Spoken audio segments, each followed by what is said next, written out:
महाकुंभ प्रयागराज का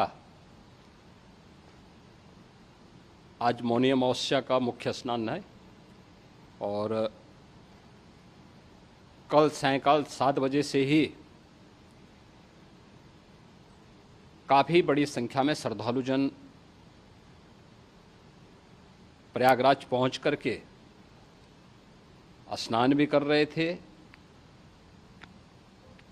और काफ़ी बड़ी संख्या में श्रद्धालुजन ब्रह्म मुहूर्त का भी इंतजार कर रहे थे।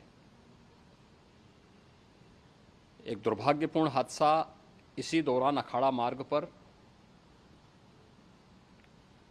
संगम के तट पर हुआ, जिसमें 90 से ज़्यादा लोग गंभीर रूप से या सामान्य रूप से घायल हुए।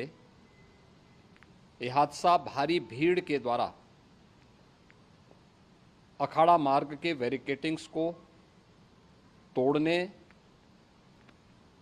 और उसके बाद उससे कूद करके जाने के कारण वहाँ पर हुआ है, जिसमें 30 के आसपास लोगों की दुखद मृत्यु हुई है। 36 घायलों का प्रयागराज में उपचार चल रहा है। शेष घायलों को उनके परिवार के सदस्य लेकर के चले गए हैं। घटना दुखद है, मर्माहत करने वाला है।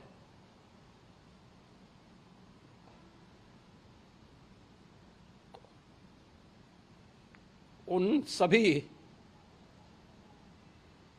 परिजनों के प्रति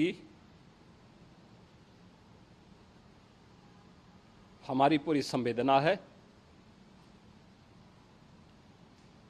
हम लोग रात्रि से ही लगातार प्रशासन के संपर्क में हैं। मेला प्राधिकरण, पुलिस प्रशासन, एनडीआरएफ, एसडीआरएफ,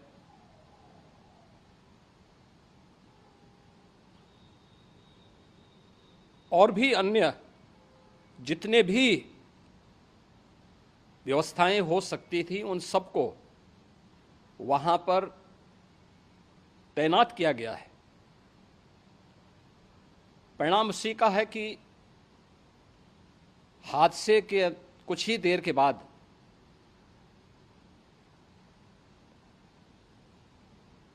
राहत कार्य को ग्रीन कॉरिडोर बना करके प्रशासन ने, पुलिस ने, एनडीआरएफ और एसडीआरएफ के स्वयंसेवकों ने सभी लोगों को हॉस्पिटल तक पहुंचाने का काम किया है। लेकिन दुर्भाग्य से इस दौरान ये मौतें हुई हैं।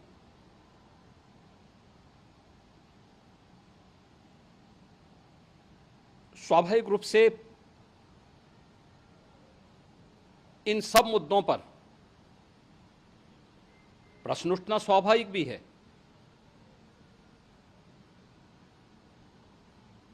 उपचार के बाद बहुत सारे लोग अपने परिवारजनों के साथ जा चुके हैं, उनके परिवार के लोग ले जा चुके हैं। जो बाकी बच्चे हैं उनका उपचार चल रहा है। उपचार के सारे इंतजाम वहाँ किए गए हैं।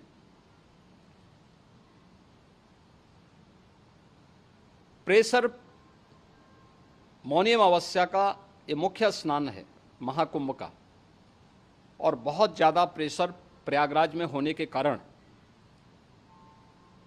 सभी प्रकार के मार्ग भी चौक थे।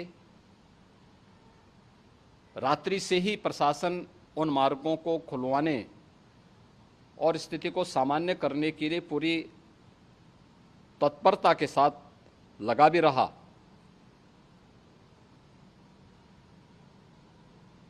ये सभी घटनाओं के बाद, ये जो हादसा हुआ है, इस हादसा के बाद वहाँ पर अखाड़ों ने जो आज अमृत स्नान ब्रह्म मुहूर्त में 4 बजे से प्रारंभ होना था, मेला प्राधिकरण के अनुरोध पर उन्होंने स्थगित किया था। अपराह्न में अमृत स्नान प्रारंभ हुआ, जिसमें सभी अखाड़ों ने और अन्य जो सहयोगी संस्थाएं हैं उन लोगों ने इसमें भाग लिया। सभी पूज्य आचार्य महामंडलेश्वर भी इस अमृत स्नान में भागीदार बने। प्रयागराज में आज 8 करोड़ से अधिक लोगों का, श्रद्धालुओं का दबाव था। यद्यपि अगल बगल के जनपदों में मिर्जापुर, भदोई, प्रतापगढ़, फतेहपुर, कौशाम्बी, इन सभी जनपदों में भी होर्डिंग एरिया बना करके काफ़ी बड़े पैमाने पर श्रद्धालुओं जनों को रोका गया था, जिन्हें अमृत स्नान संपन्न होने के बाद, जब सभी अखाड़े स्नान संपन्न कर चुके हैं, उसके बाद अब वहाँ से रिलीज किया गया है।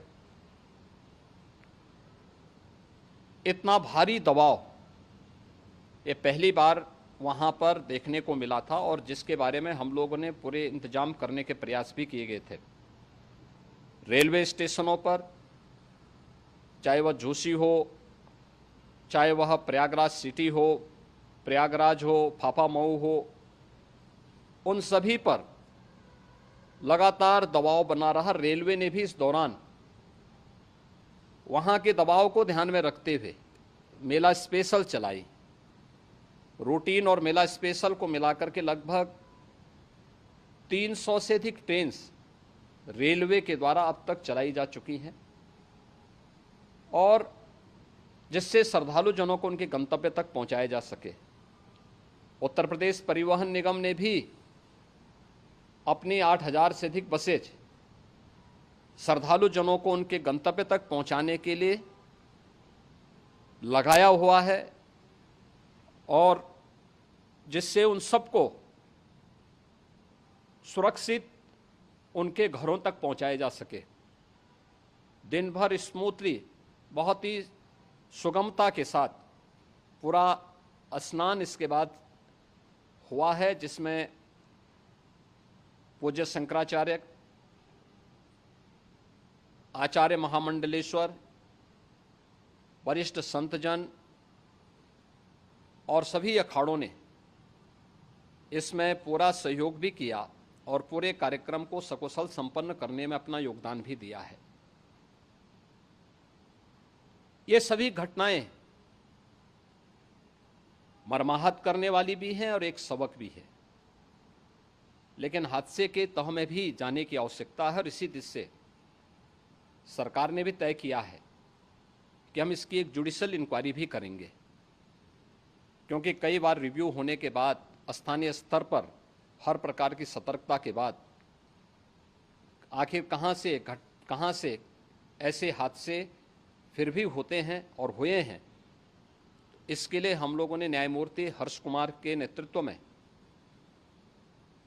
पूर्व डीजी श्री वीके गुप्ता और retired IAS Shri DK Singh, इन 3 सदस्यीय जुडिशियल कमीशन को भी इसके लिए गठित किया जा रहा है। इन सभी अन्य कार्यों के साथ साथ हम लोगों ने वहाँ की पूरी घटना पर आज पूरे दिन भर एक एक घटना को लेकर के मुख्यमंत्री का जो कंट्रोल रूम था, उस कंट्रोल रूम से भी, चीफ सेक्रेटरी के कंट्रोल रूम से भी, डीजीपी के कंट्रोल रूम से भी लगातार इन चीज़ों की मॉनिटरिंग की जाती रही।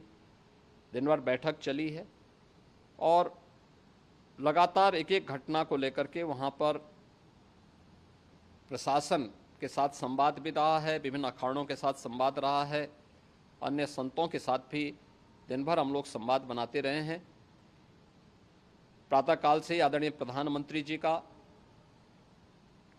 माननीय गृह मंत्री जी का, माननीय राष्ट्रीय अध्यक्ष जी का, अन्य तमाम केंद्रीय मंत्रियों का, माननीय रेल मंत्री जी का, प्रदेश की माननीय राज्यपाल महोदया का भी इस संबंध में बराबर आवश्यक दिशा निर्देश भी और मार्गदर्शन भी प्राप्त होता रहा।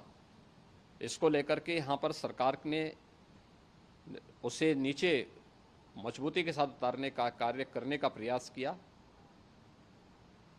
घटना अत्यंत दुखद है। मृतकों के प्रति मेरी विनम्र श्रद्धांजलि है।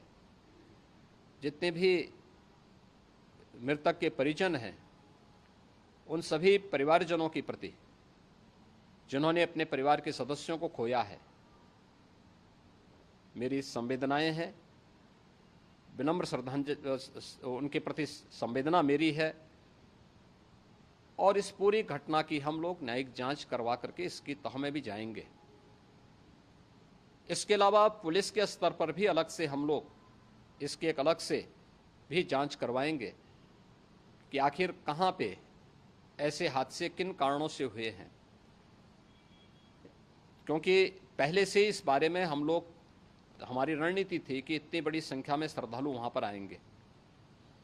मृतक के परिजनों के प्रति हम प्रदेश सरकार की तरफ से, जिन्होंने इस हादसे में अपने परिवार के सदस्यों को खोया है, वहां पर मेला प्राधिकरण के पास वो पूरी सूची है, उन लोगों ने उसको वहां पे जारी भी किया है।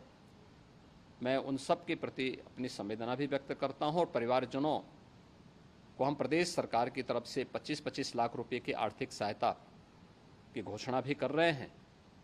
और न्यायिक आयोग इस पूरे मामले को देख करके एक समय सीमा के अंदर राज्य सरकार को अपनी रिपोर्ट देगा और इसमें आने वाले समय में या आने वाले स्नान के लिए भी हम और कैसे व्यवस्था को और सुदृढ़ किया जा सकता है, इसके बारे में भी कल मुख्य सचिव और डीजीपी स्वयं एक बार प्रयागराज जाकर के उन सभी मुद्दों को देखेंगे। आवश्यकता पड़ती है तो फिर इसमें, यद्यपि आज प्रदेश सरकार के तमाम वरिष्ठ अधिकारियों को हम लोगों ने अलग अलग स्थानों पर वहाँ लगाया गया था और वे सभी पूरी तत्परता के साथ, प्रमुख सचिव नगर विकास वहीं थे, पीडब्ल्यूडी के प्रमुख सचिव भी वहीं पे थे, पावर कॉरपोरेशन के चेयरमैन भी वहीं पे मौजूद थे, जिन एक एक मुद्दों पर वहाँ पर वे लोग लगातार निगाह रखे हुए थे। लेकिन दुर्भाग्यपूर्ण घटना और ये मर्माहत करने वाली घटना है। मैं सभी उन पुण्य आत्माओं के प्रति अपनी विनम्र श्रद्धांजलि भी अर्पित करता हूँ।